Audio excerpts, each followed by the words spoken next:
I am Colton Emery, and today I'll be giving my persuasive speech on why standardized testing in schools should be removed.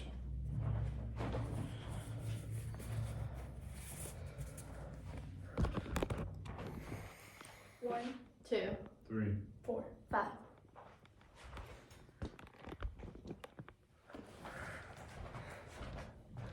Standardized testing has been presented in our schools for a very long time now, but it is officially time for it to go.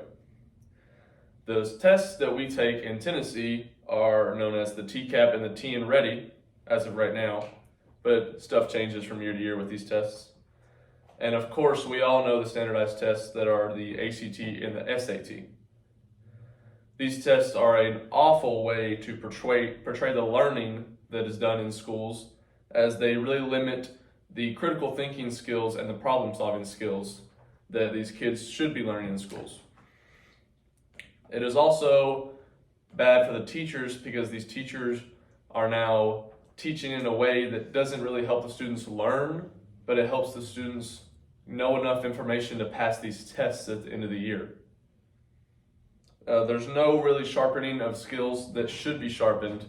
Rather, they are simply teaching how to connect an answer or how to connect a question to an answer on a multiple choice test.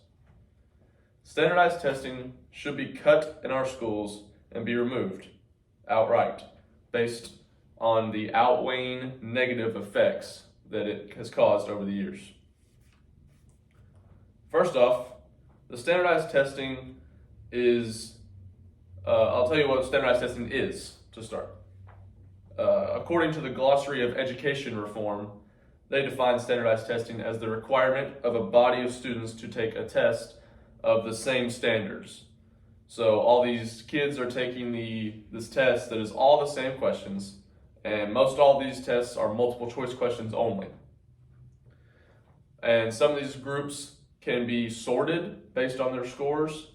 Also, they can be required to reach certain marks or grades in their scores on these tests in order to receive stuff like college entrance or different credits or be able to get into certain classes, even in their elementary schools and high schools and middle schools.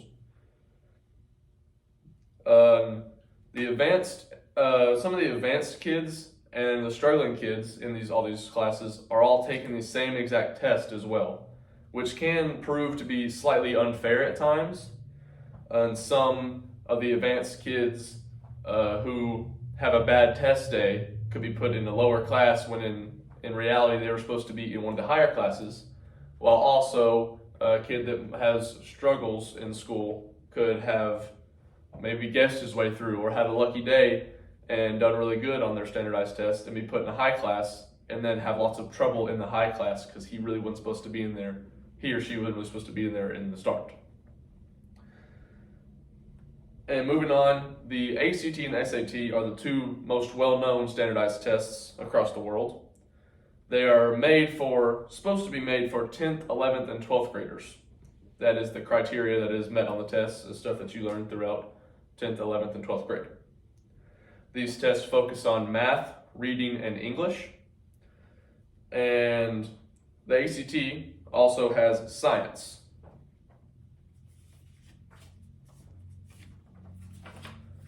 Moving on, these tests hurt the classroom experience more than anything else. According to FAIR Test, they say that standardized testing negatively affects the learning in the classroom because of the teaching methods that it makes teachers use. It does not teach any kind of problem-solving skills or critical thinking. There's no critical thinking needed when you're rushing to complete as many multiple choice questions as you can think of in a short amount of time. Each question gives the student no more than 1 to 2 minutes to answer. And I have a visual aid over here that has a bunch of info and statistics about standardized testing. Here's a chart right here for the ACT. The English portion is 75 questions in 45 minutes. And the math is 60 questions in 60 minutes. And then reading and science are both 40 questions in 35 minutes. So if you do it on a ratio, None of the subparts of the ACT give you more than 1 minute to answer each question. And these multiple choice questions really give the students no chance to show what they know. All they can do is circle one answer and hope it's right. A more written response or something like that would be able to allow the students to show everything they know about the topic rather than you're either right or you're wrong.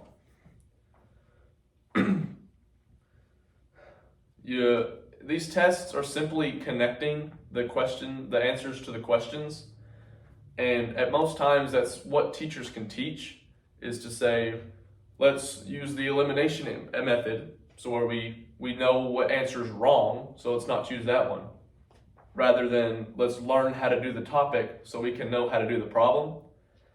There's these methods that say, look at the answers and then work backwards from that, and that's just really not a good way to learn. You're not learning anything. Teachers have begun to stick to this more narrow curriculum that focuses more on just what's on the test rather than teaching as a whole, teaching more life skills and problem-solving skills and these critical thinking skills. And according to the MCIEA co-founder, Jack Schneider, he said this quote that I thought was very good. He says, "We want to capture all the things that show students learning and achievement, not just this narrow vision that is embedded in the current system." Moving on, these tests also hurt students' chances for brighter futures. Statistically, lower income students and low income school areas score lower on these standardized tests. This is also on the visual aid in the middle. Families with an income of greater than $80,000 a year have an average composite score on the ACT of 23.4, while the families that make less than $80,000 a year have an average ACT composite of 19.8. And it's showing that these schools do not provide the resources for the students of lower income to have a fair chance on these tests to begin with. And then the tests are still just not geared towards the learning that needs to be taught in these schools. So it hurts not just these small groups, but it hurts everybody altogether. It can hurt chances for scholarships, higher education, and any kind of financial aid for the future. Many schools, many colleges and higher education platforms will make you reach a certain score on your ACT, SAT, or other tests in order to receive any financial aid or to get into the college to begin with. And that it's a way that hurts people who might not be good test takers or the people who come from the low income areas and low income schools. Lots of colleges have these baseline scores that you cannot even get into, or you can't even begin to take their classes if you do not make the baseline ACT score. And in conclusion, the testing creates an unfair and bad learning environment. Grouping the students together once a year to take a test to sort them into their respective classes based on just one test, one day, is not a good way of showing how learning should be taught, how anything should be taught in school.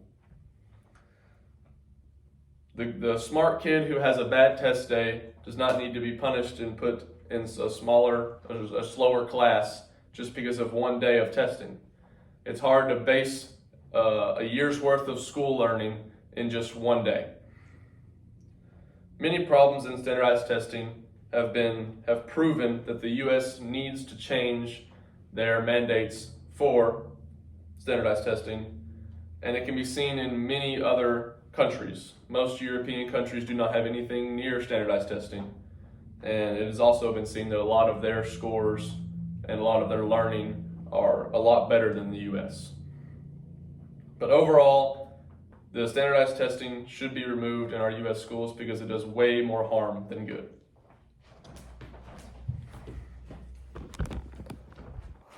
1, 2, 3.